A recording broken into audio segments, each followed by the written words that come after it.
ਸਤਿ ਸ਼੍ਰੀ ਅਕਾਲ ਜੀ। ਮੈਂ ਹਾਂ ਹਰਜੋਤ ਕੌਰ। ਤੁਸੀਂ ਵੇਖ ਰਹੇ ਹੋ ਪ੍ਰੋਗਰਾਮ ਖਬਰ ਪੜਤਾਲ। ਸਾਡੇ ਨਾਲ ਜੁੜੇ ਹੋਏ ਨੇ ਸੀਨੀਅਰ ਪੱਤਰਕਾਰ ਸੁਰਿੰਦਰ ਡੱਲਾ ਜੀ। ਬਹੁਤ-ਬਹੁਤ ਸਵਾਗਤ ਹੈ ਡੱਲਾ ਜੀ। ਸਤਿ ਸ਼੍ਰੀ ਅਕਾਲ। ਸਤਿ ਸ਼੍ਰੀ ਅਕਾਲ ਹਰਜੋਤ ਜੀ, ਬਹੁਤ-ਬਹੁਤ ਧੰਨਵਾਦ ਤੁਹਾਡਾ ਵੀ ਔਰ ਦੁਨੀਆ ਭਰ ਦੇ ਪੰਜਾਬੀਆਂ ਦਾ। जी डल्ला जी, खास खबरों की गल करिए तो आखिर क्यों भगवंत मान ने जो है सिमरनजीत मान के उपर संविधान नूं लैके तिरंगे नूं लैके सवाल खड़े कर दिते ने। इस खबर के उपर चानना जरूर पाड़ना। नाल दी नाल जिहड़ा राघव चड्ढा ने अपनी वीडियो रिलीज करके 3 करोड़ पंजाबियां नूं सुनेहा लगाया, हैल्पलाइन नंबर छड्डिया उन्हां दे लई कि तुसीं मुद्दे दस्सो किहड़े पार्लीमेंट विच चुकणे ने। उस दे उपर भी जिक्र जरूर करांगे, पर सब तो पहला यही गल करना चाहांगे कि जो भगवंत मान ने सो उन्होंने सिमरनजीत सिंह मान ते जो तिखा हमला किया है कि पहला तो तुसी संविधान की सौं चकदे हो ते उस तो बाद तुहानू तिरंगे तो जो है परहेज हो जाता, तुसी तिरंगा पसंद नहीं करते। सिमरनजीत सिंह मान दे बयान नूं भी समझना चाहांगे ते जो भगवंत मान ने ये बयान दिता उन्हां दे उपर उसनूं भी समझना चाहांगे। देखो असल च क्योंकि सानू सारिਆਂ ਨੂੰ पता है मीडिया ਦੇ ਵਿੱਚ रिपोर्ट होया सिमरनजीत सिंह मान ने किया है और दल खालसा वर्गियां जथेबंदियां ने उन्होंने ये सदा दिता है कि 15 अगस्त के दिन सारिਆਂ ने खालसाई झंडा लहराना है। सिखां नूं ये सदा दिता है उन्होंने, सिख भाईचारे नूं। और हालांकि उन्होंने ये भी कहा कि जिहड़े दूसरे भाईचारे ने वो भी अपना धार्मिक झंडा लहरा सकते हैं। ये इस तरीके का उन्होंने सुनेहा दिता है। देखो भारत सरकार वालों खास तौर पर प्रधानमंत्री नरेंद्र मोदी वालों घर घर तिरंगा योजना के तहत पूरे मुल्क नूं सदा मारिया गया है कि तुसीं तिरंगे झंडे लहराओ, जिहड़े कि साडे देश का कौमी झंडा है। ਇਹਦੇ 'ਚ कोई दो राय नहीं है। ਜਿਹੜੇ ਸਾਡੇ धार्मिक झंडे ने ਉਹਨਾਂ ਨੂੰ ਅਸੀਂ ਕਦੇ ਵੀ ਲਹਿਰਾ ਸਕਦੇ ਹਾਂ, ਪਰ ਭਗਵੰਤ ਮਾਨ ਹੋਣੀ ਕਹਿੰਦੇ ਕਿ ਸਿਮਰਨਜੀਤ ਸਿੰਘ ਮਾਨ ਉਹਨਾਂ ਨੇ ਸੰਵਿਧਾਨ ਦੀ ਸਹੁੰ ਚੱਕੀ ਹੈ ਤੇ ਮੁੜ ਕੇ ਕਹਿੰਦੇ ਸਾਨੂੰ ਤਿਰੰਗਾ ਨਹੀਂ ਪਸੰਦ। ਸੋ ਸਿਮਰਨਜੀਤ ਸਿੰਘ ਮਾਨ ਉਹਨਾਂ ਨੇ ਜਿਹੜਾ ਤਿਰੰਗੇ ਨੂੰ ਲਹਿਰਾਉਣ ਦਾ ਵਿਰੋਧ ਕੀਤਾ ਉਹਦਾ ਵਿਰੋਧ ਭਗਵੰਤ ਮਾਨ ਨੇ ਕੀਤਾ। सो इस करके ये उपर इस तरीके की जिहड़ी सियासत है हरजोत जी वो भी हो रही है। जिथों तक रह गई देश की आज़ादी का दिहाड़ा है और देश की आज़ादी वाले दिन सानू पता है हर कोई देश की आज़ादी के जश्न मनाउंदा है और डेमोक्रेसी च लोकतंत्र च सारिਆਂ ਨੂੰ सानू धार्मिक हक भी मिले ने, धार्मिक आज़ादी भी है। सो असीं सारे लोग संविधान दे विच बन्ने होए हां। किसी भी मुल्क का जिहड़ा कॉन्स्टिट्यूशन है वो साडा करतव्य है। इस करके सानू सारिਆਂ ਨੂੰ ਆਪਣੀਆਂ धार्मिक मर्यादावां का भी असीं ख्याल रखना है, क्योंकि हरेक भाईचारे दे हरेक धर्म के अपने धार्मिक रीति रिवाज है। सानू उन्हां नूं संपूर्ण करन दी भी पूरी आज़ादी है और असीं देश का जिहड़ा संविधान है, जिहड़े साडे करतव्य असीं उन्हां दी भी पालना करनी है। सो जिहड़े वख-वख लोग ने उन्हां दी वख-वख राय हो सकती है। सो इस करके ये डेमोक्रेसी दे विच सारे अपनी अपनी राय प्रगट करते हैं। जी हरजोत जी, भगवंत मान उन्होंने अपनी गल रखी, सिमरनजीत मान उन्होंने अपनी गल रखी। जी जी बिल्कुल। ते दूसरे पासे किवें देखदे हो कि जो राघव चड्ढा ने उन्होंने अपनी एक वीडियो रिलीज की जिस विच सुनेहा लगा रहे ने 3 करोड़ पंजाबियां नूं कि हैल्पलाइन नंबर मैं देना ते तुसी अपने मुद्दे दसो ते जिहड़े मैं पार्लीमेंट विच चुक सकां। सो मुद्दे तां पहलां ही पंजाब दे बड़े पेंडिंग पए ने जिन्हां उपर काम होना है हले। अगर असीं बंदी ਸਿੰਘਾਂ दी रिहाई दी गल कर लईए, चोणां तो पहलां आम आदमी पार्टी ਵੱਲੋਂ किहा जा रहा सी कि गलत बिजली समझौते होए ने, उन्हां नूं रद्द करन नूं लैके बहुत गल्लां हो रहीआं सी। सो आयुष्मान स्कीम की गल चाहे कर लीए, चाहे मुहल्ला क्लीनिक की गल कर लीए, मुद्दे तो पहला ही बहुत ने, पर जिहड़े हुण पंजाबियां तो मुद्दे मंगे जा रहे ने हैल्पलाइन नंबर दे के, किवें देखदे हो इस वीडियो राही जारी किए गए सुनेहे नूं? देखो राघव चड्ढा हुणां ने पिछले कुछ दिनों च पार्लीमेंट दे विच कई मुद्दे चक्के ने। सिर्फ राघव चड्ढा ने नहीं, संत सीचेवाल ने भी चक्के ने, सानी साहब ने भी चक्के, जिहड़े राज सभा मैंबर है हरभजन सिंह हुणां ने भी चक्के। सारिਆਂ ਦੀ ड्यूटी है ਜਦੋਂ ਤੁਸੀਂ पार्लीमेंट ਦੇ ਵਿੱਚੋਂ राज सभा ਦੇ ਵਿੱਚੋਂ ਜਦੋਂ ਤੁਹਾਨੂੰ मौका मिलता ਤੁਹਾਡੀ ਪਾਰਟੀ ਨੂੰ ਤੇ ਤੁਸੀਂ ਆਪਣੀ ਗੱਲ ਕਰਦੇ ਹੋ। लोक सभा 'ਚ ਤਾਂ आम आदमी पार्टी जीरो होगी, है नहीं। लोक सभा 'ਚ आम आदमी पार्टी की नुमाइंदगी है नहीं। राज सभा 'ਚ है 10 मैंबर राज सभा ਦੇ ਵਿੱਚ ਨੇ, 7 ਤਾਂ पंजाब 'ਚੋਂ ਹੀ ਹੋ गए, पंजाबियों ने भेजते। ਹੁਣ GST ਦਾ ਮਸਲਾ ਚੱਕਿਆ, ਜਿਹੜਾ ਸਰਾਵਾਂ ਤੇ GST ਸੀ ਉਹ ਸਾਰਿਆਂ ਨੇ ਚੱਕਿਆ। ਰਾਘਵ ਚੱਡਾ ਜੀ ਨੇ ਵੀ ਚੱਕਿਆ, ਉਹਨਾਂ ਦੀ ਡਿਊਟੀ ਸੀ, ਉਹਨਾਂ ਨੇ ਆਪਣੀ ਡਿਊਟੀ ਨਿਭਾਈ। ਫਿਰ MSP कमेटी ते भी उन्होंने गल चक्की, ये भी उन्होंने ड्यूटी सी। सारिया धिरां ने मसला चक्या, उन्होंने भी चक्या। ਮੋਹਾਲੀ ਅਤੇ ਅੰਮ੍ਰਿਤਸਰ ਲਈ ਸਿੱਧੀਆਂ ਉਡਾਣਾਂ ਵਰਗੇ ਮੁੱਦੇ, ਇਹ ਵੀ ਉਹਨਾਂ ਦੀ ਡਿਊਟੀ ਸੀ, ਉਹਨਾਂ ਨੇ ਚੱਕਿਆ। ਪਰ ਉਹਨਾਂ ਦੀਆਂ ਹੋਰ ਡਿਊਟੀਆਂ ਵੀ ਨੇ। ਪੰਜਾਬ ਦੇ ਬੰਦੀ ਸਿੰਘਾਂ ਦੇ ਮਸਲੇ ਲਗਾਤਾਰ ਪ੍ਰੋਫੈਸਰ ਦਵਿੰਦਰਪਾਲ ਸਿੰਘ ਭੁੱਲਰ, ਉਹਨਾਂ ਦਾ ਮਸਲਾ ਵਿਚਾਰ ਅਧੀਨ ਹੈ ਦਿੱਲੀ ਸਰਕਾਰ ਕੋਲੇ। ਦਿੱਲੀ ਦੀ ਜਿਹੜੀ ਸੈਂਟੈਂਸ ਰਿਵਿਊ ਕਮੇਟੀ ਹੈ, ਦਿੱਲੀ ਦੀ ਸਰਕਾਰ ਦੇ ਅਧੀਨ ਹੈ। ਪੰਜਾਬ ਦੀਆਂ ਵੱਖ-ਵੱਖ ਸਿੱਖ ਜਥੇਬੰਦੀਆਂ ਲਗਾਤਾਰ ਇਹ ਮੰਗ ਕਰ ਰਹੀਆਂ ਨੇ ਕਿ ਪ੍ਰੋਫੈਸਰ ਦਵਿੰਦਰਪਾਲ ਸਿੰਘ ਭੁੱਲਰ ਦੇ ਮਾਮਲੇ ਤੇ ਦਿੱਲੀ ਦੀ ਸਰਕਾਰ ਫੈਸਲਾ ਕਰੇ। ਹੁਣ ਰਾਘਵ ਚੱਡਾ ਜੀ ਨੂੰ ਜ਼ਰੂਰ ਸਾਡੀਆਂ ਸਿੱਖ ਜਥੇਬੰਦੀਆਂ ਦੇ ਲੀਡਰ ਇਹ ਸੁਨੇਹਾ ਭੇਜਣਗੇ, ਜਿਹੜਾ ਉਹਨਾਂ ਨੇ ਹੈਲਪਲਾਈਨ ਨੰਬਰ ਜਾਰੀ ਕੀਤਾ। ਰਾਘਵ ਚੱਡਾ ਜੀ ਨੇ ਨੰਬਰ ਜਾਰੀ ਕੀਤਾ 99 109 44444। ਉਹ ਕਹਿੰਦੇ ਮੈਨੂੰ ਇਹਦੇ ਤੇ ਟੈਲੀਫੋਨ ਵੀ ਕਰ ਸਕਦੇ ਹੋ, ਆਪਣੇ ਸੁਝਾਅ ਭੇਜੋ। 3 ਕਰੋੜ ਪੰਜਾਬੀ ਖੁਦ ਸੰਸਦ 'ਚ ਬੋਲਣਗੇ। ਸੋ ਰਾਘਵ ਚੱਡਾ ਜੀ, ਕਰੋੜਾਂ ਪੰਜਾਬੀਆਂ ਦੀ ਇਹ ਵੀ ਮੰਗ ਹੈ ਕਿ ਪ੍ਰੋਫੈਸਰ ਦਵਿੰਦਰਪਾਲ ਸਿੰਘ ਭੁੱਲਰ ਦੇ ਮਸਲੇ ਤੇ ਵਿਚਾਰ ਕਰੋ। ਕਿਉਂ? ਕਿਉਂਕਿ ਜਿਹੜੇ ਵੀ ਬੰਦੀ ਸਿੰਘਾਂ ਨੇ ਸਜ਼ਾਵਾਂ ਪੂਰੀਆਂ ਕਰ ਲਈਆਂ, ਉਹਨਾਂ ਦਾ ਮਸਲਾ ਕੇਂਦਰ ਸਰਕਾਰ ਕੋਲੇ ਜਾਣਾ ਚਾਹੀਦਾ ਹੈ। ਤੇ ਤੁਸੀਂ ਰਾਘਵ ਚੱਡਾ ਜੀ ਐਡੀ ਸਿਆਸੀ ਹਿੰਮਤ ਰੱਖੋ। ਸਰਾਵਾਂ ਦਾ ਟੈਕਸ ਬੀਜੇਪੀ ਨੇ ਲਾਇਆ ਸੀ, ਤੁਸੀਂ ਵਿਰੋਧ ਕੀਤਾ, ਉਹ ਵਾਪਸ ਹੋਣਾ ਸੀ, ਉਹ ਹੋ ਗਿਆ। ਐਮਐਸਪੀ ਕਮੇਟੀ ਬੀਜੇਪੀ ਨੇ ਬਣਾਈ, ਉਹਦਾ ਵਿਰੋਧ ਸਾਰੇ ਕਰ ਰਹੇ ਸੀ, ਤੁਸੀਂ ਵੀ ਕੀਤਾ। ਤੁਹਾਡੇ ਤੋਂ ਜਿਹੜੀ ਮੰਗ ਹੋ ਰਹੀ ਹੈ ਦਿੱਲੀ ਸਰਕਾਰ ਤੋਂ ਬੰਦੀ ਸਿੰਘਾਂ ਦੇ ਮਾਮਲੇ ਤੇ, ਤੁਸੀਂ ਪਾਰਲੀਮੈਂਟ ਦੇ ਵਿੱਚ ਇਹ ਮਸਲਾ ਚੱਕੋ, ਕੇਂਦਰ ਸਰਕਾਰ ਤੋਂ ਵੀ ਮੰਗ ਕਰੋ। ਤੁਸੀਂ ਪੰਜਾਬ ਦੇ ਰਾਜ ਸਭਾ ਮੈਂਬਰ ਹੋ, ਰਾਘਵ ਜੀ, ਦਿੱਲੀ ਸਰਕਾਰ ਤੋਂ ਵੀ ਮੰਗ ਕਰੋ ਵੀ ਕੇਜਰੀਵਾਲ ਸਾਹਿਬ ਪ੍ਰੋਫੈਸਰ ਦਵਿੰਦਰਪਾਲ ਸਿੰਘ ਭੁੱਲਰ ਦੇ ਮਾਮਲੇ ਤੇ ਫੈਸਲਾ ਕਰੋ।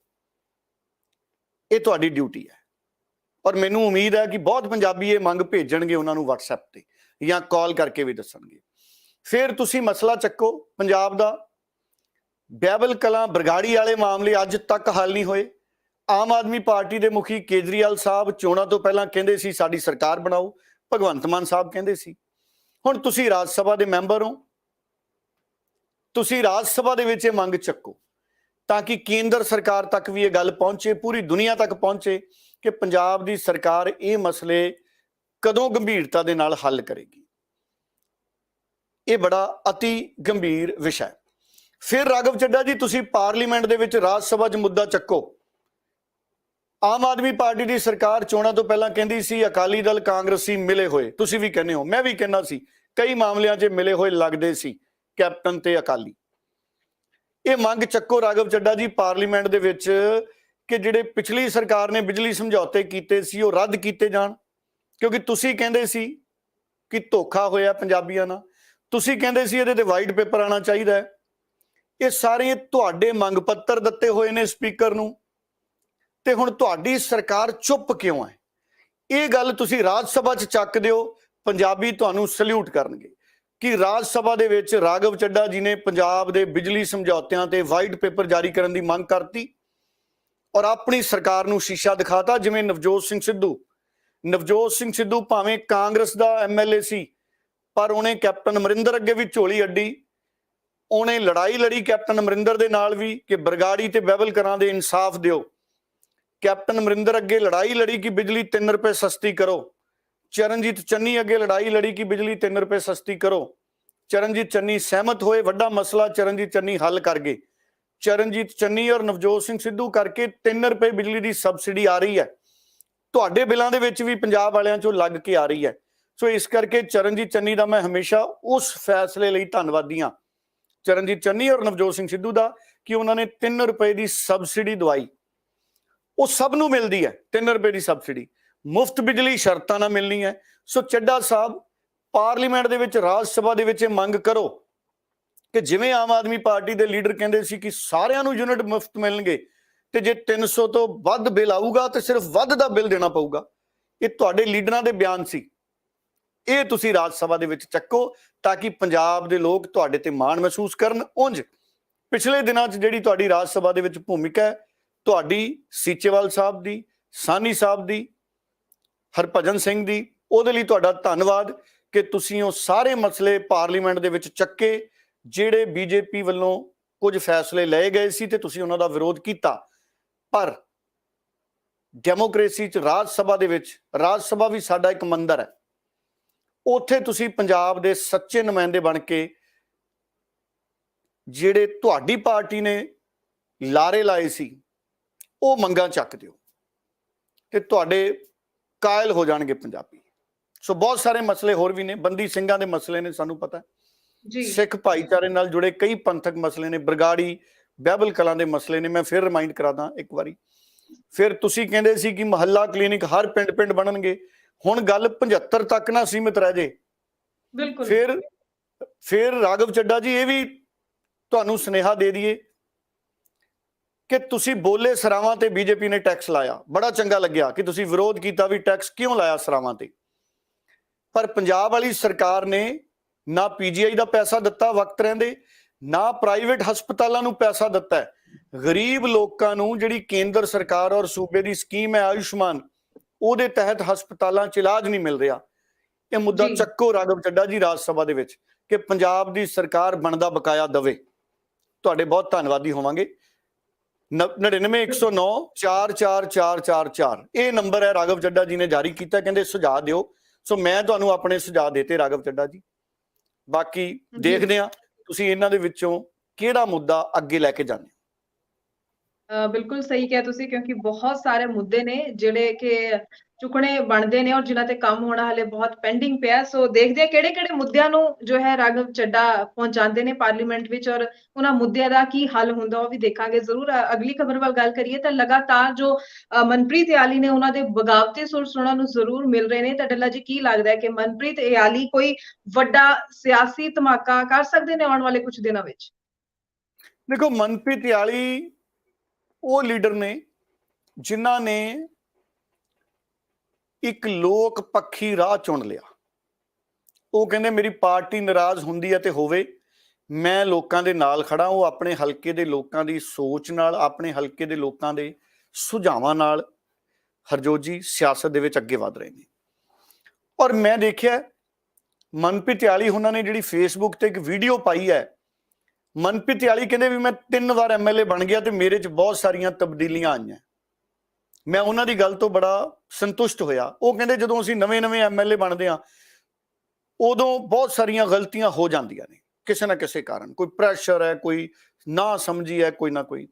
ਉਹ ਕਹਿੰਦੇ 3 ਵਾਰੀ ਐਮਐਲਏ ਬਣਨ ਤੋਂ ਬਾਅਦ ਮੈਂ ਮਹਿਸੂਸ ਕੀਤਾ ਕਿ ਇਹ ਜ਼ਿੰਮੇਵਾਰੀ ਹੈ, ਔਰ ਉਹਨਾਂ ਨੇ ਮਾਫੀ ਵੀ ਮੰਗੀ ਅਗਰ ਕਿਸੇ ਦਾ ਕੰਮ ਨਹੀਂ ਕਰਾ ਸਕੇ, ਕਿਸੇ ਨਾਲ ਮਨਮੁਟਾਅ ਹੋ ਗਿਆ, ਕਿਸੇ ਦੀ ਗੱਲ ਨਹੀਂ ਸੁਣੀ ਗਈ, ਕਿਸੇ ਨਾਲ ਆਮ, ਕਿਉਂਕਿ ਹਲਕੇ ਦੇ ਵਿੱਚ ਕਈ ਵਾਰੀ ਕਿਸੇ ਦੀ ਗੱਲ ਸੁਣੀ ਜਾਂਦੀ, ਕਿਸੇ ਦੀ ਨਹੀਂ।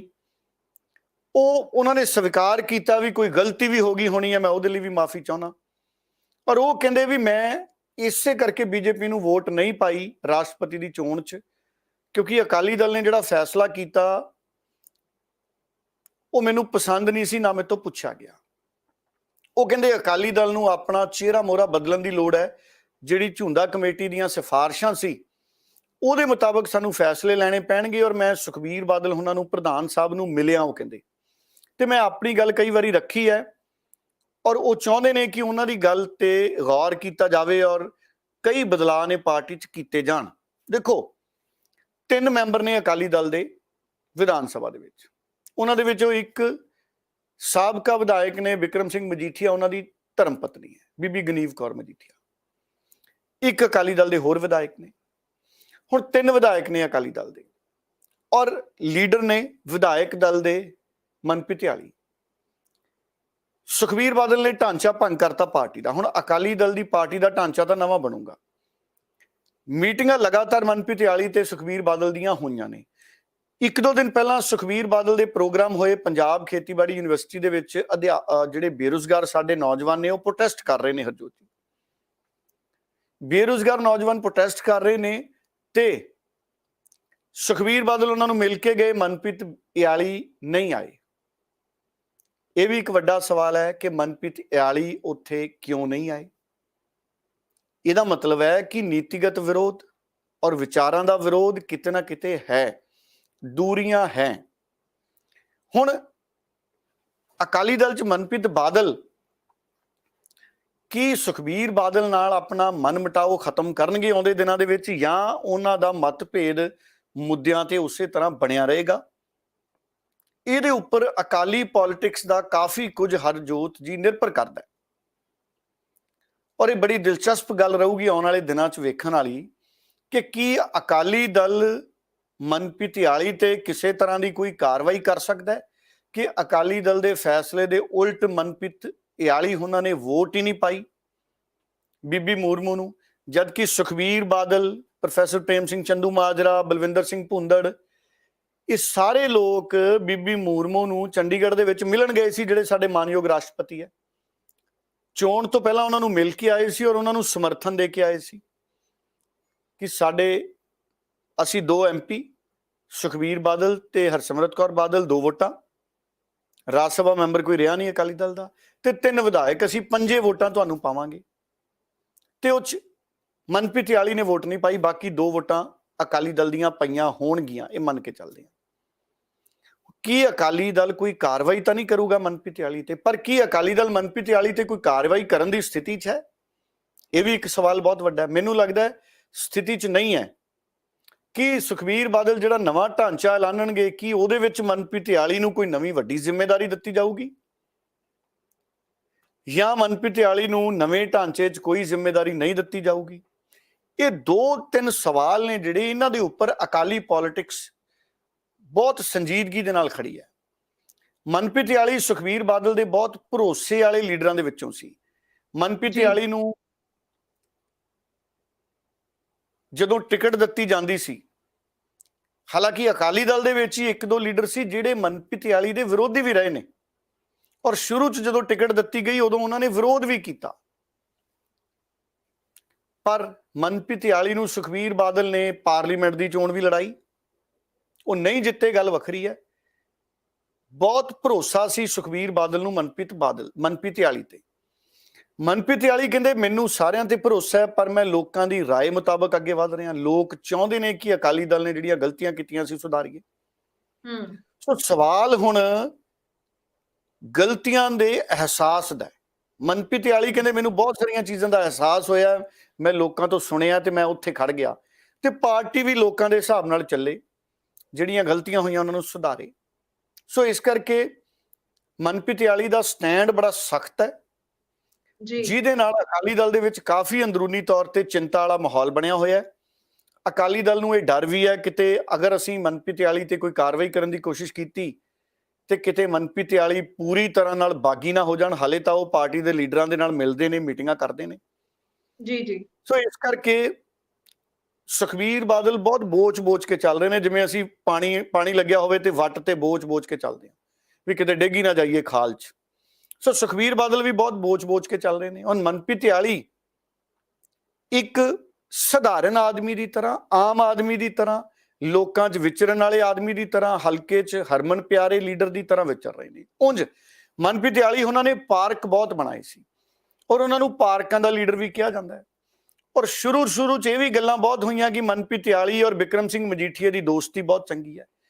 ਔਰ ਜਦੋਂ ਬਿਕਰਮ ਸਿੰਘ ਮਜੀਠੀਆ ਤੇ ਸਿਆਸੀ ਹਮਲੇ ਹੁੰਦੇ ਸੀ, ਜਦੋਂ ਮਜੀਠੀਆ ਔਰ ਮਨਪ੍ਰੀਤ ਇਆਲੀ ਪਹਿਲੀ ਵਾਰੀ ਵਿਧਾਇਕ ਬਣੇ ਸੀ, ਉਦੋਂ ਬਿਕਰਮ ਮਜੀਠੀਆ ਦੇ ਨਾਲ ਮਨਪ੍ਰੀਤ ਇਆਲੀ ਦੀ ਦੋਸਤੀ ਦੇ ਬਹੁਤ ਚਰਚੇ ਹੁੰਦੇ ਸੀ ਔਰ ਵਿਰੋਧੀ ਬਿਕਰਮ ਮਜੀਠੀਆ ਤੇ ਵੀ ਇਲਜ਼ਾਮ ਲਾਉਂਦੇ ਸੀ ਵੱਡੇ, ਮਨਪ੍ਰੀਤ ਇਆਲੀ ਤੇ ਵੀ ਇਲਜ਼ਾਮ ਲਾਉਂਦੇ ਸੀ ਵੱਡੇ। ਪਰ ਮਨਪ੍ਰੀਤ ਇਆਲੀ ਲੋਕਾਂ 'ਚ ਹਰਮਨ ਪਿਆਰੇ ਨੇ, ਲੋਕਾਂ 'ਚ ਵਿਚਰਦੇ ਨੇ, ਆਪਣੇ ਹਲਕੇ 'ਚ ਉਹਨਾਂ ਨੇ ਆਪਣੀ ਸਿਆਸਤ ਨੂੰ ਲੋਕਾਂ ਦੇ ਬਹੁਤ ਨੇੜੇ ਲਿਆਂਦਾ ਮਨਪ੍ਰੀਤ ਇਆਲੀ ਨੇ। ਔਰ ਉਹਨਾਂ ਨੇ ਪਾਰਕ ਬਣਾਏ, ਇੱਕ ਡਿਵੈਲਪਮੈਂਟ ਵਾਲੇ ਲੀਡਰ ਦੇ ਤੌਰ ਤੇ ਉਹਨਾਂ ਨੇ ਆਪਣੀ ਛਵੀ ਬਣਾਈ। ਇਸੇ ਕਰਕੇ ਮਨਪ੍ਰੀਤ ਇਆਲੀ ਮਾਲਵੇ ਦੇ ਜਦੋਂ ਆਮ ਆਦਮੀ ਪਾਰਟੀ ਦਾ ਝਖੜ ਸੀ ਮਾਲਵੇ 'ਚ, ਉਦੋਂ ਵੀ ਮਨਪ੍ਰੀਤ ਇਆਲੀ ਜਿੱਤ ਗਏ। ਸੋ ਇਸ ਕਰਕੇ ਮਨਪ੍ਰੀਤ ਇਆਲੀ ਇੱਕ ਲੋਕਾਂ ਦੇ ਵਿੱਚ ਚੰਗੀ ਛਵੀ ਵਾਲੇ ਲੀਡਰ ਬਣੇ ਹੋਏ ਨੇ ਔਰ ਇਸ ਕਰਕੇ ਉਹ ਆਪਣੇ ਸਟੈਂਡ ਤੇ ਖੜੇ ਨੇ।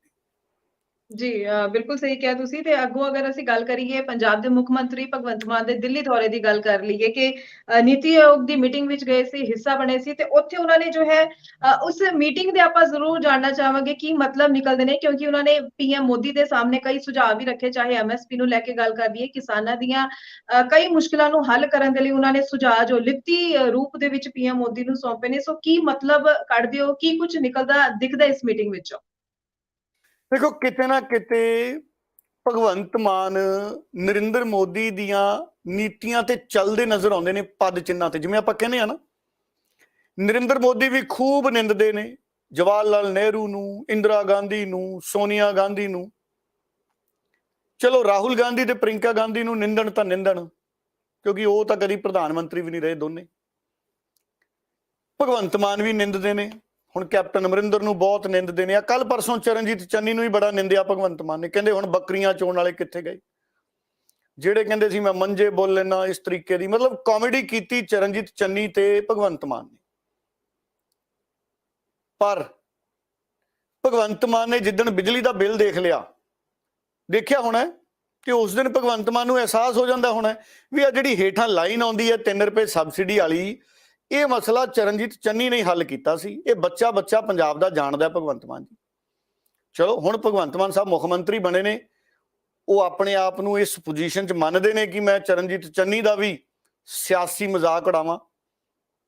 ਬਤੌਰ ਮੁੱਖ ਮੰਤਰੀ ਵੀ ਉਹਨੇ ਖੂਬ ਭੰਡਿਆ ਚਰਨਜੀਤ ਚੰਨੀ ਨੂੰ। ਚਲੋ ਸਿਆਸੀ ਲੀਡਰ ਨੇ, ਇੱਕ ਦੂਜੇ ਨੂੰ ਭੰਡਦੇ ਨੇ, ਮੋਦੀ ਸਾਹਿਬ ਨੂੰ ਵੀ ਬਹੁਤ ਭੰਡਦੇ ਨੇ ਭਗਵੰਤ ਮਾਨ ਤਾਂ। ਪਰ ਜਦੋਂ ਹੁਣ ਇਸ ਮੀਟਿੰਗ 'ਚ ਮਿਲੇ, ਤਸਵੀਰ ਜਾਰੀ ਹੋਈ ਹੈ, ਜਦੋਂ ਨਰਿੰਦਰ ਮੋਦੀ ਉਹਨਾਂ ਨੂੰ ਮਿਲੇ ਭਗਵੰਤ ਮਾਨ ਸਾਹਿਬ, ਨਰਿੰਦਰ ਮੋਦੀ ਉਹਨਾਂ ਨੇ ਇੱਕ ਹੱਥ ਅੱਗੇ ਕੀਤਾ ਸੀ, ਭਗਵੰਤ ਮਾਨ ਸਾਹਿਬ ਨੇ ਦੋਨੇ ਹੱਥਾਂ ਨਾਲ ਮੋਦੀ ਸਾਹਿਬ ਦਾ ਹੱਥ ਘੁੱਟ ਲਿਆ। ਸੋ ਭਗਵੰਤ ਮਾਨ ਉਹਨਾਂ ਨੇ ਮੁਹੱਬਤ ਵੀ ਬਹੁਤ ਦਿਖਾਈ ਨਰਿੰਦਰ ਮੋਦੀ ਨੂੰ। ਸੋ ਦਿਲੋਂ ਖੁਸ਼ ਸੀ ਭਗਵੰਤ ਮਾਨ ਸਾਹਿਬ ਸਾਡੇ ਮੁੱਖ ਮੰਤਰੀ ਪ੍ਰਧਾਨ ਮੰਤਰੀ ਨੂੰ ਮਿਲ ਕੇ। ਔਰ ਬਾਅਦ ਦੇ ਵਿੱਚ ਪੱਤਰਕਾਰਾਂ ਨਾਲ ਗੱਲਬਾਤ ਕਰਦੇ ਹੋਏ ਹਰਜੋਤ ਜੀ ਭਗਵੰਤ ਮਾਨ ਸਾਹਿਬ ਨੇ ਕਿਹਾ ਕਿ ਪ੍ਰਧਾਨ ਮੰਤਰੀ ਸਾਹਿਬ ਬੈਠੇ ਰਹੇ, ਅਸੀਂ ਆਪਣੀਆਂ ਸਾਰੀਆਂ ਗੱਲਾਂ ਦੱਸੀਆਂ ਤੇ ਉਹ ਨੋਟ ਕਰਦੇ ਰਹੇ ਪੁਆਇੰਟ। ਤੇ ਭਗਵੰਤ ਮਾਨ ਕਹਿੰਦੇ ਮੈਂ ਆਸਵੰਦ ਹਾਂ ਕਿ ਚੰਗੇ ਫੈਸਲੇ ਹੋਣਗੇ। ਦੇਖੋ ਹੁਣ ਮੰਗ ਕਰਕੇ ਆਏ ਭਗਵੰਤ ਮਾਨ ਸਾਹਿਬ, ਕਹਿੰਦੇ ਕੇਂਦਰ ਸਾਨੂੰ MSP ਦੇਵੇ, ਜਦ ਕਿ ਵਾਅਦਾ ਆਮ ਆਦਮੀ ਪਾਰਟੀ ਦਾ ਵੀ ਸੀ ਕਿ ਅਸੀਂ MSP ਦੇਵਾਂਗੇ। ਦਿੱਤੀ ਵੀ ਆ ਮੂੰਗੀ ਤੇ, ਪਰ ਮੂੰਗੀ ਵਾਲਾ ਕੰਮ, ਇੱਕ ਸ਼ਬਦ ਮੈਂ ਬੋਲਣਾ ਨਹੀਂ, ਮੂੰਗੀ ਵਾਲਾ ਕੰਮ ਪੁੱਠਾ ਪੈ ਗਿਆ। ਸਿੱਧੀ ਬਿਜਾਈ ਸੀ ਝੋਨੇ ਦੀ, ਕਹਿੰਦੇ ਸਿੱਧੀ ਬਿਜਾਈ ਕਰੋ 1500 ਰੁਪਏ ਦੇਵਾਂਗੇ, ਉਹਦਾ ਟਾਰਗੇਟ ਘਟ ਗਿਆ। ਕੈਪਟਨ ਅਮਰਿੰਦਰ ਦੇ ਰਾਜ 'ਚ ਵੱਧ ਸਿੱਧੀ ਬਿਜਾਈ ਹੋਈ ਸੀ, ਭਗਵੰਤ ਮਾਨ ਸਾਹਿਬ ਕਹਿੰਦੇ 1500 ਰੁਪਏ ਦੇਵਾਂਗੇ, ਹੋਰ ਘਟ ਗਈ। ਇਹ ਕਿਉਂ ਹੋਇਆ? ਕਿਉਂਕਿ ਸਿਰਫ ਐਲਾਨਾਂ ਨਾਲ ਗੱਲ ਨਹੀਂ ਬਣਦੀ, ਸਿਰਫ ਐਲਾਨਾਂ ਨਾਲ ਗੱਲ ਨਹੀਂ ਬਣਦੀ। ਦੇਖੋ ਚਰਨਜੀਤ ਚੰਨੀ ਨੇ ਬਹੁਤ ਐਲਾਨ ਕੀਤੇ, ਉਹਨਾਂ ਨੂੰ ਲੋਕ ਸੋਸ਼ਲ ਮੀਡੀਆ ਤੇ ਬਹੁਤ ਕੁਝ ਕਹਿੰਦੇ ਸੀ। ਹੁਣ ਵਾਲੀ ਸਰਕਾਰ ਵੀ ਬਹੁਤ ਐਲਾਨ ਕਰਦੀ ਹੈ, ਹੁਣ ਲੋਕ ਕਈ ਇਹਨਾਂ ਨੂੰ ਪਾਰਟ 2 ਕਹਿਣ ਲੱਗ ਗਏ। ਸੋ ਇਸ ਕਰਕੇ ਗੰਭੀਰਤਾ ਦੇ ਨਾਲ ਵਿਸ਼ਿਆਂ ਨੂੰ ਐਡਰੈਸ ਕਰਨਾ, ਗੰਭੀਰਤਾ ਦੇ ਨਾਲ ਵਿਸ਼ਿਆਂ ਨੂੰ ਨੇਪਰੇ ਚਾੜਨਾ ਜ਼ਰੂਰੀ ਹੈ। ਔਰ ਭਗਵੰਤ ਮਾਨ ਸਾਹਿਬ ਕਹਿੰਦੇ, ਇਹ ਤਾਂ ਦੁਨੀਆ ਜਾਣਦੀ ਹੈ, 150 ਤੋਂ 117 ਸਾਡੇ ਡਾਰਕ ਜ਼ੋਨ ਬਣ ਗਏ, ਪਾਣੀ ਦਾ ਪੱਧਰ ਬਹੁਤ ਘਟ ਗਿਆ। ਪਹਿਲਾਂ ਸੈਂਟਰੀਫਿਊਗਲ ਪੰਪ ਹੋਇਆ ਕਰਦੇ ਸੀ, ਸੈਂਟਰੀਫਿਊਗਲ, ਹੁਣ ਸਬਮਰਸੀਬਲ ਪੰਪਾਂ ਨੇ ਵੀ ਪਾਣੀ ਕੱਢਣਾ ਬੰਦ ਕਰਤਾ। ਜਦੋਂ ਸੈਂਟਰੀਫਿਊਗਲ ਪੰਪਾਂ ਨੇ ਪਾਣੀ ਕੱਢਣਾ ਬੰਦ ਕੀਤਾ ਤੇ ਫਿਰ ਸਬਮਰਸੀਬਲ ਪੰਪ ਆਏ। ਹੁਣ ਸਬਮਰਸੀਬਲ ਪੰਪਾਂ ਨੇ ਵੀ ਪਾਣੀ ਕੱਢਣਾ ਬੰਦ ਕਰਤਾ, ਖੂਹ ਪੱਟ ਕੇ ਖੂਹ ਦੇ ਤਲ ਤੇ ਸਬਮਰਸੀਬਲ ਪੰਪ ਲੱਗਣ ਲੱਗ ਗਏ, ਉਹ ਵੀ ਪਾਣੀ ਨਿਕਲਣਾ ਬੰਦ ਹੋ ਗਿਆ।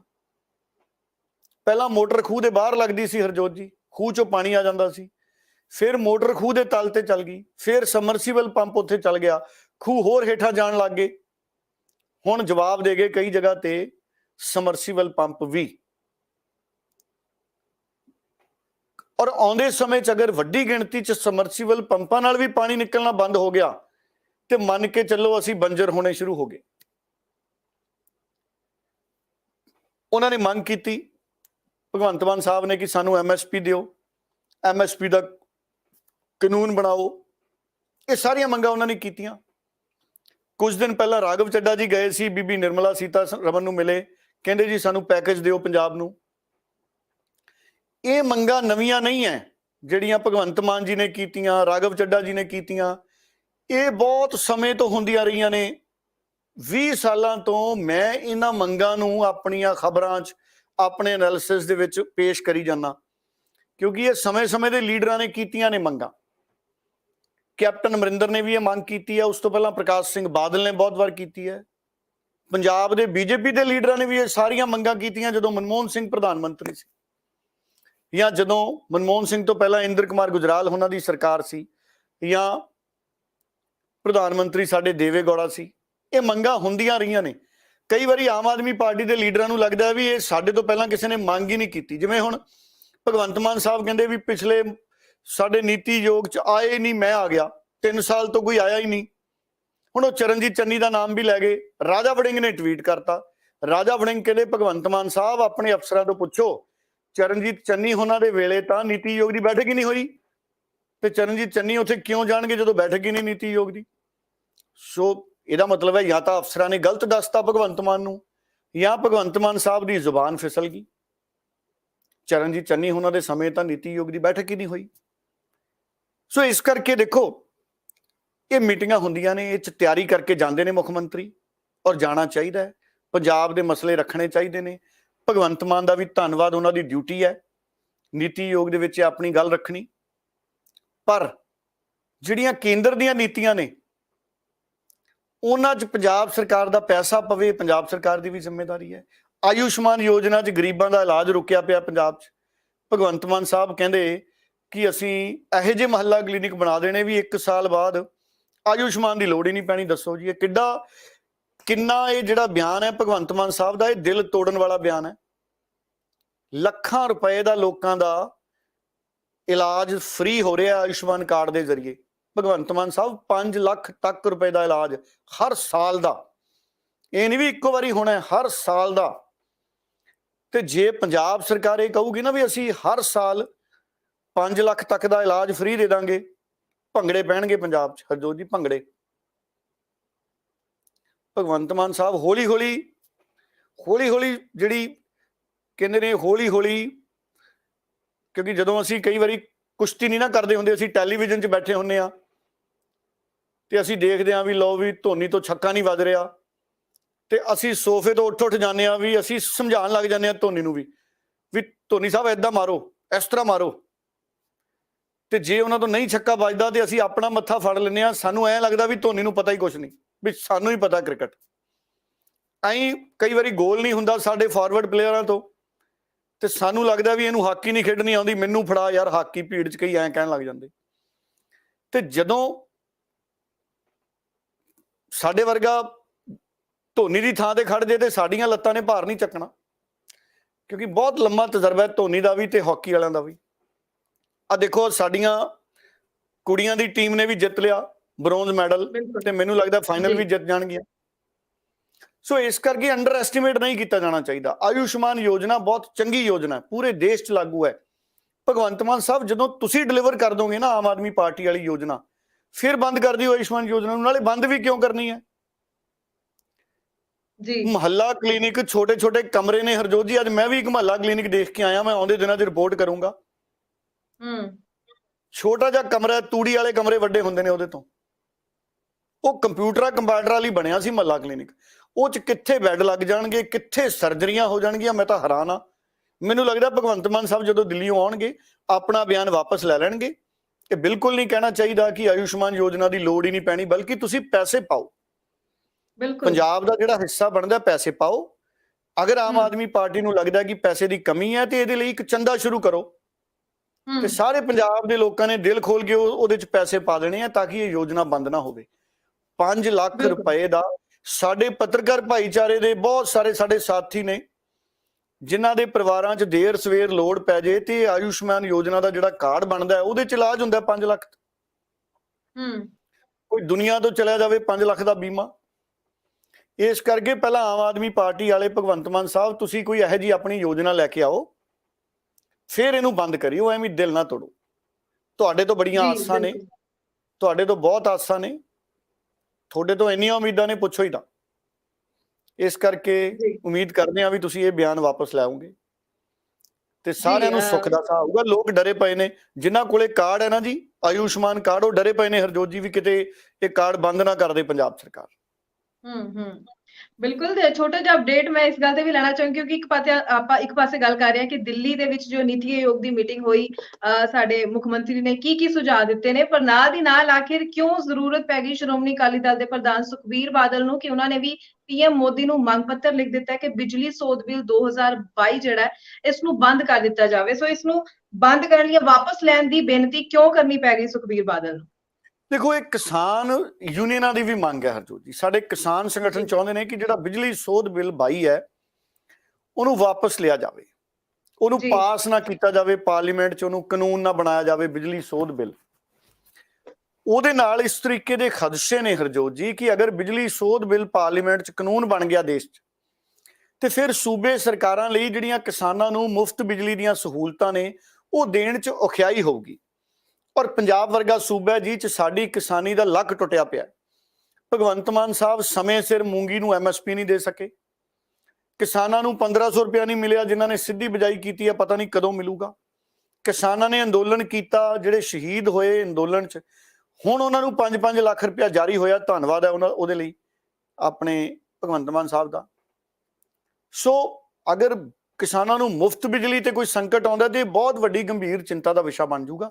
ਇਸ ਕਰਕੇ ਬਿਜਲੀ ਸੋਧ ਬਿੱਲ ਦਾ ਵਿਰੋਧ ਕੀਤਾ ਜਾ ਰਿਹਾ ਕਿਸਾਨਾਂ ਵੱਲੋਂ ਵੀ, ਔਰ ਸੁਖਬੀਰ ਬਾਦਲ ਉਹਨਾਂ ਨੇ ਵੀ ਵਿਰੋਧ ਕੀਤਾ ਕਿ ਇਹਨੂੰ ਰੱਦ ਹੀ ਕਰ ਦਿਓ ਆਰਡੀਨੈਂਸ ਨੂੰ। ਜੀ ਬਿਲਕੁਲ। ਸਮਾਂ ਤਾਂ ਬਹੁਤ ਇਹਦੀ ਪ੍ਰਪੋਜ਼ਲ ਨੂੰ, ਮਾਫ ਕਰਨਾ ਮੈਂ ਆਰਡੀਨੈਂਸ ਕਹਿ ਗਿਆ, ਇਹਦੀ ਪ੍ਰਪੋਜ਼ਲ ਨੂੰ ਉਹ ਕਹਿੰਦੇ ਖਤਮ ਕਰ ਦਿਓ। जी बिल्कुल, मैं ये गल कर रही थी कि समा बहुत हो गया, पर फिर भी थोड़ा जी गलबात करनी बनती है। जो पशुओं ਨੂੰ ਲੈ ਕੇ ਲੰਪੀ ਸਕਿਨ ਦੀ ਬਿਮਾਰੀ ਚੱਲ ਰਹੀ ਹੈ, ਸੋ ਬਹੁਤ ਸਾਰੀ ਅਗਰ ਡਾਟੇ ਦੀ ਅਗਰ ਗੱਲ ਕਰੀਏ ਤਾਂ 20,000 ਗਾਵਾਂ ਇਸ ਬਿਮਾਰੀ ਦੀ ਲਪੇਟ ਵਿੱਚ ਨੇ, 400 ਦੇ ਤਕਰੀਬਨ ਜੋ ਹੈ ਮੌਤ ਵੀ ਹੋ ਚੁੱਕੀ ਹੈ ਜਾਨਵਰਾਂ ਦੀ। ਸੋ ਇਸ ਬਾਰੇ ਛੋਟਾ ਜਿਹਾ ਅਪਡੇਟ ਜ਼ਰੂਰ ਚਾਹਾਂਗੇ ਕਿ ਦਰਸ਼ਕਾਂ ਨਾਲ ਸਾਂਝਾ ਕੀਤਾ ਜਾਵੇ। ਤੁਸੀਂ ਦੇਖੋ, ਪੰਜਾਬ ਸਰਕਾਰ ਦੇ ਸੰਬੰਧਿਤ ਮਹਿਕਮੇ ਕੋਲੇ ਇਨਫਰਾਸਟ੍ਰਕਚਰ ਹੈ ਨਹੀਂ, ਸਾਡੇ ਵੈਟਰਨਰੀ ਮਹਿਕਮੇ ਕੋਲੇ ਇਨਫਰਾਸਟ੍ਰਕਚਰ ਹੈ ਨਹੀਂ, ਡਾਕਟਰ ਹੈ ਨਹੀਂ, ਐਕਸਪਰਟ ਹੈ ਨਹੀਂ, ਜਿਹੜੇ ਹੈਗੇ ਨੇ ਉਹਨਾਂ ਨੂੰ ਸਮੇਂ ਸਿਰ ਡਾਇਰੈਕਸ਼ਨ ਨਹੀਂ ਦਿੱਤੀ ਗਈ। ਤੁਸੀਂ ਦੇਖੋ ਕਿੰਨੀਆਂ ਸਾਡਾ ਪਸ਼ੂ ਧਨ ਸਾਡਾ ਦੁਨੀਆ ਤੋਂ ਜਾ ਰਿਹਾ। ਉਹਨਾਂ ਜਦੋਂ ਉਹ ਦੁਨੀਆ ਤੋਂ ਚਲੇ ਜਾਂਦੇ ਨੇ, ਉਹਨਾਂ ਦੀ ਜਿਹੜੀ ਆਖਰੀ ਰਸਮ ਹੈ ਉਹ ਕਰਨ ਲਈ ਵੀ ਪ੍ਰਬੰਧ ਹੈ ਨਹੀਂਗੇ। ਤੁਸੀਂ ਦੇਖੋ ਜੀ, ਔਰ ਜਿਸ ਤੇਜ਼ੀ ਦੇ ਨਾਲ ਸਾਡਾ ਪਸ਼ੂ ਧਨ ਬਿਮਾਰ ਹੋ ਰਿਹਾ ਹਰਜੋਤ ਜੀ, ਦੁੱਖ ਹੁੰਦਾ ਬਹੁਤ ਜ਼ਿਆਦਾ ਦੇਖ ਕੇ, ਬਹੁਤ ਦੁੱਖ ਹੁੰਦਾ। ਪਸ਼ੂਆਂ ਦੀ ਹਾਲਤ ਦੇਖੀ ਨਹੀਂ ਜਾ ਰਹੀ ਜੀ। ਗਾਵਾਂ, ਉਹਨਾਂ ਦੇ ਦੁੱਧ ਦੇ ਸਹਾਰੇ ਸਾਡੀ ਦੁਨੀਆ ਚੱਲਦੀ ਹੈ ਦੇਖੋ, ਔਰ ਉਹਨਾਂ ਦੀ ਜੋ ਸਥਿਤੀ ਬਣੀ ਹੋਈ ਹੈ ਬਹੁਤ ਤਰਸਯੋਗ ਸਥਿਤੀ ਬਣੀ ਹੋਈ ਹੈ। ਸਰਕਾਰ ਨੇ ਦੇਰੀ ਕੀਤੀ ਹੈ, ਇਹਦੇ 'ਚ ਕੋਈ ਦੋ ਰਾਏ ਨਹੀਂ ਹੈ। ਸਰਕਾਰ ਹੁਣ ਜਾਗੀ ਹੈ ਜਦੋਂ ਮੀਡੀਆ 'ਚ ਗੱਲਾਂ ਬਹੁਤ ਆ ਗਈਆਂ। ਹੁਣ ਕਹਿੰਦੇ 60,000 ਤੋਂ ਜ਼ਿਆਦਾ ਡੋਜ਼ ਵੀ ਮੰਗਾਏ ਗਏ ਨੇ ਤਾਂ ਕਿ ਉਹਨਾਂ ਨੂੰ ਟੀਕਾ ਦਿੱਤਾ ਜਾ ਸਕੇ, ਵੈਕਸੀਨੇਸ਼ਨ ਦਿੱਤਾ ਜਾ ਸਕੇ। ਧਰਮ ਜਿਹੜੀਆਂ ਸਾਡੀਆਂ ਗਊਸ਼ਾਲਾਵਾਂ ਨੇ ਉਹਨਾਂ ਦੇ ਵਿੱਚ ਵੀ ਐਕਸਪਰਟ ਸਮੇਂ ਸਿਰ ਨਹੀਂ ਪਹੁੰਚ ਰਹੇ। ਸੋ ਭਗਵੰਤ ਮਾਨ ਸਾਹਿਬ ਨੂੰ ਆਪ ਇਹਦੇ ਪ੍ਰਬੰਧਾਂ ਦਾ ਜਾਇਜ਼ਾ ਲੈਣਾ ਚਾਹੀਦਾ। ਜਿਵੇਂ ਸਾਡੇ ਆਮ ਲੋਕਾਂ ਦੇ ਵਿੱਚ ਕੋਵਿਡ ਸੀ ਨਾ ਜੀ, ਉਸ ਤਰ੍ਹਾਂ ਦਾ ਡਰ ਵਾਲਾ ਮਾਹੌਲ ਬਣਿਆ ਹੋਇਆ ਪਸ਼ੂ ਪਾਲਕਾਂ ਦੇ ਵਿੱਚ। ਗਊ ਧਨ ਬਹੁਤ ਮਹਿੰਗਾ, ਪਸ਼ੂ ਧਨ ਬਹੁਤ ਮਹਿੰਗਾ, ਔਰ ਪਸ਼ੂ ਜਦੋਂ ਬਿਮਾਰ ਹੁੰਦੇ ਨੇ ਤੇ ਆਰਥਿਕਤਾ ਤੇ ਸੱਟ ਵੱਜਦੀ ਹੈ ਅਗਰ ਉਹ ਦੁਨੀਆ ਤੋਂ ਚਲੇ ਜਾਣ। ਇਹਦੇ ਨਾਲ ਦੁੱਧ ਦੀ ਪੈਦਾਵਾਰ ਦਾ ਖਤਰਾ ਵੀ ਆਉਂਦੇ ਦਿਨਾਂ 'ਚ ਪੈਦਾ ਹੋ ਸਕਦਾ ਹੈ। ਜੀ ਬਿਲਕੁਲ ਜੀ। ਸੋ ਬਹੁਤ ਧੰਨਵਾਦ ਤੁਹਾਡਾ ਡੱਲਾ ਜੀ ਕਿ ਤੁਸੀਂ ਨਾ ਸਾਰੀ ਖਬਰਾਂ ਦੀ ਪੜਤਾਲ ਕਰਕੇ ਸਹੀ ਜਾਣਕਾਰੀ ਜੋ ਹੈ ਦਰਸ਼ਕਾਂ ਨਾਲ ਸਾਂਝੀ ਕੀਤੀ ਹੈ। ਤੇ ਦਰਸ਼ਕਾਂ ਦਾ ਵੀ ਧੰਨਵਾਦ ਕਰਦੇ ਹਾਂ, ਪ੍ਰੋਗਰਾਮ ਨਾਲ ਜੁੜਦੇ ਨੇ, ਆਪਣੇ ਸੁਝਾਅ ਸਾਡੇ ਨਾਲ ਸਾਂਝੇ ਕਰਦੇ ਨੇ ਕਮੈਂਟਸ ਦੇ ਜ਼ਰੀਏ। ਤੇ ਇਸ ਦੇ ਨਾਲ ਹੀ ਮੈਨੂੰ ਯਾਨੀ ਕਿ ਹਰਜੋਤ ਕੌਰ ਨੂੰ ਵੀ ਦਿਓ ਜੀ ਇਜਾਜ਼ਤ। ਧੰਨਵਾਦ, ਬਹੁਤ ਧੰਨਵਾਦ ਹਰਜੋਤ।